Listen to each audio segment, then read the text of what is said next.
do you feel like Sox fans are back, or do you feel like it's sort of a let's wait and see what this team looks like? They still need to invest more. It was a short-term deal with the player opt-outs. Where are you feeling, and where do you think people are? Yeah, I think most people are kind of where you're at, where they're like in, like this was the deal that kind of sealed it for them. They're way back in. After having done a show with Mego this weekend, I am a little bit more apprehensive. I guess I need to just see it before I can believe it, is kind of where I'm at. Like, I still think this team could have used a little bit more pitching. I'm more excited about Garrett Crochet than I am Alex Bregman. Like, to kind of sum it up like that, like, I just think Crochet and what he can bring will be more important to this team than what Bregman brings. I think Bregman's a great signing. It's a lot of fun, but the way I kind of compared it to is it's a little bit better version of, like, signing Hunter Henry to your roster. It's a guy that you know exactly what you're going to get. You're going to get 260 and you're going to get about 25 home runs and you're going to get really good defense. And that's kind of like what Hunter Henry brings to the Patriots. It's like, okay, cool. He's going to have 650 yards or so and like 7+ touchdowns. And that's what you're going to get. And it's nice to know that you have that stability with a player like that, but I don't think that one player means, World Series back on. Oh, I agree. And I the reason I'm back in is it feels like the way the rosters were put together 04, 7, 13, 18, which is you have the homegrown guys, whether it's Pedroia or the John Lesters of the world or Clay Buchholz or whomever, where you have a roster with a bunch of guys, Jacoby Ellsbury, that are homegrown and not at the top of the market, but all-star caliber players.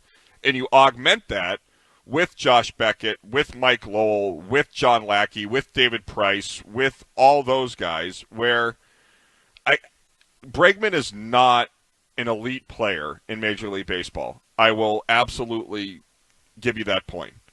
However, he is a winning player. And Bregman wouldn't have made much sense on last year's Red Sox team because I don't think they were as close as people thought. He makes this team much better, if that makes sense. Yeah, I get that. Yeah, he absolutely would not have fit on that. It's like putting T. Higgins on last year's Patriots team. Really wouldn't have mattered because the team just sucked. But like this year, it would be better because they have better coaching and better players and their quarterbacks a year more along. Like, I get that. I understand that the Red Sox are in a better spot than they were last year. I have a lot of questions about the pitching staff. Can they stay healthy? Can they last an entire season? What is it going to look like if and when you do get to the playoffs? That's kind of where a lot of my questions reside. Like, I think this, with or without Bregman, this lineup was going to rake regardless. Like they did last year, and they were going to this year. And so adding Bregman to that is not a bad thing. Adding a 260 hitter with 25 homers is always going to help. I think my big question, though, is still just with this pitching staff.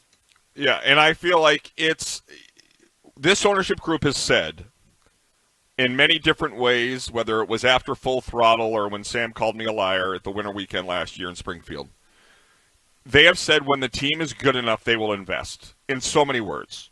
And the reason Bregman is so important for my belief in the organization is that they kept their word in that regard, where if they didn't sign Bregman, this team, I think, was still a pretty good, maybe 85, 88 win team, and they're in a wild card because baseball's so watered down this year.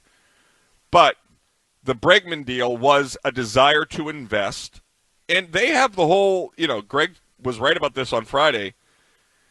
It's not like football where after 1 year they can cut Bregman without any future damages. They owe him $120 million should he not opt out and play poorly or get hurt. So it is an investment long-term, and the way the contract is structured, it's a win-win because if Bregman goes out and hits 30 home runs, bats over 300, and helps you win a World Series, he'll opt out, and he'll get a lot of money, either from you or someone else, and you won a World Series, so 100%. Who cares? And then you free up that logjam you have for your younger players, which is the whole reason you didn't want to give a guy like Bregman a long-term contract in the